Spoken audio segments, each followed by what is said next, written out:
Good morning, world. It's being willing to come back with another video. First of all, I want to say thank you guys for subscribing to my channel, watching my videos, giving me your time. It's very humbling, and I appreciate it very much. Also, make sure you hit the notification button, hit that thumbs up or thumbs down based on your feelings of the video.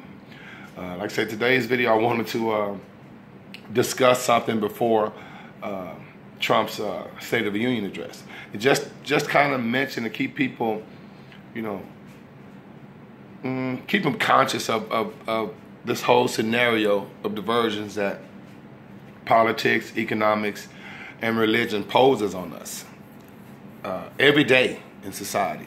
Okay, and so what you will not hear today during the State of the Union address, he's not going to mention all these corporations laying off U.S. citizens, closing their work locations here and sending them overseas. He's not going to talk about that. He's not going to talk about how all these corporations receive this tax break, and instead of reinvesting the money into his workers, reinvesting the money into his companies, they basically reinvested the money into themselves, into the market, to increase the value of their company while laying off thousands and thousands of U.S. workers. He's not going to talk about that. All right. Now, what he will talk about is how the unemployment rate is like 3.2% or something like that. Now, to the layperson, that may sound really, really cool. Like, oh man, we haven't had unemployment at 3.2 or 3.5% in 50 years. The Federal Reserve Chairman, what's his name, James Powell, he mentioned that as if that was a good thing. But once again, James Powell, you don't mention that all these companies are, laying off all these workers in America. How do you not talk about that? Right? And so we know that the thousands of jobs that these top companies in America are taking from citizens will not be mentioned tonight. Also a phenomenon that I feel is kind of under the radar, but we've been hearing about it since we was kids. They even been showing us commercials on the television. Now, let me preface that by saying this. Like, so I'm 50. And so people my age, a little older, or even my age group, remember when we was kids. And I think they still show this stuff on television. I don't watch televisions because it's too depressing. But when I was a kid, they used to show these commercials about these countries in Africa, these highly impoverished countries where the children didn't have anything to eat, and they was asking us for donations to send 50 cents a day or 25 cents a day so we can give them some dirty water and feed them rice with flies in it, because if you notice, every time we seen those commercials, there'll always be, Caucasian representatives there asking for the money, actually at the location or the village. But they would be dressed nice and everything, but the people in the village wouldn't. I don't understand how you go over there, asking for people to give you donations to help these people, but you go over there and don't help them yourself. Okay, so right there, red flags go up. And so for at least 30 years, I've been seeing these commercials on TV. Feed the hunger, feed the hunger. Well, the last couple of years, I know here in H-Town, the nonprofit organizations, Feed America, Stop the Hunger organizations, they've been advertising that in Houston, 1 out of 5 children are hungry. Nationally, 1 out of 6 children are hungry. How is that possible in a nation where we have the highest level of obesity? How is that possible? Okay? So, unless these numbers are being fudged, why would you just put out there that it's 1 out of 5 or 1 out of 6 kids are hungry and nothing's been done? Okay? So we know he's not going to mention this phenomenon about the hunger. Okay?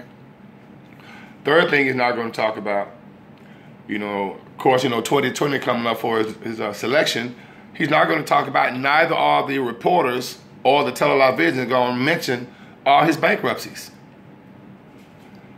Bankruptcy, if you have any type of investment knowledge, is a sign of a company that mismanages funds, business isn't doing well, and they have to go under. and they have to file for bankruptcy. That's not a good thing.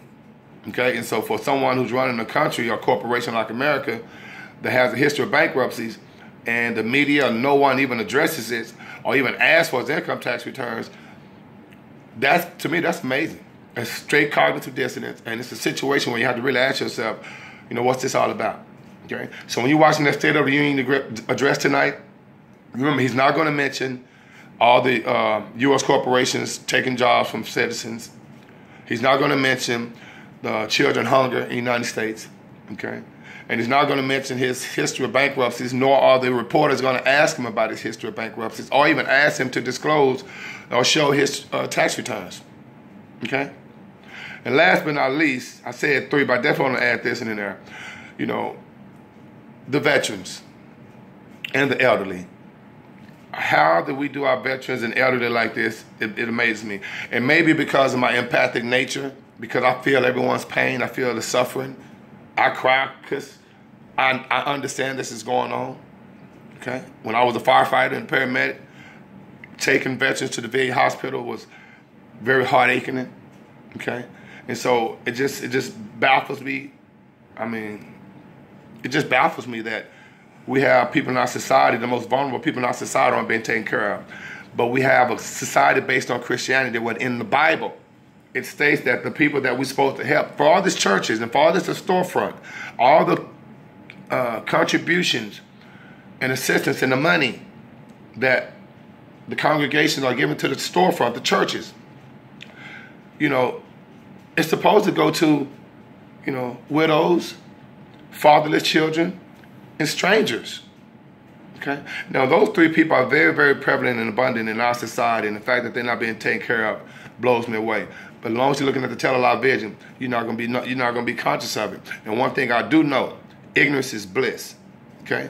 And so until you have a definiteness of purpose and really understand that your purpose on this earth is to help others,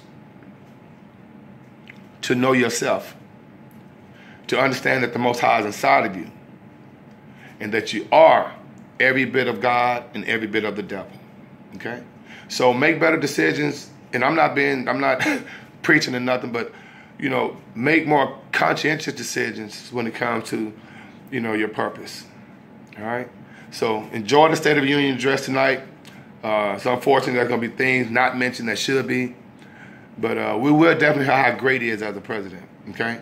So once again, guys, thanks for subscribing. In the meantime, in between time, may the Most High inside you bring you joy. And being Willie is 85,000.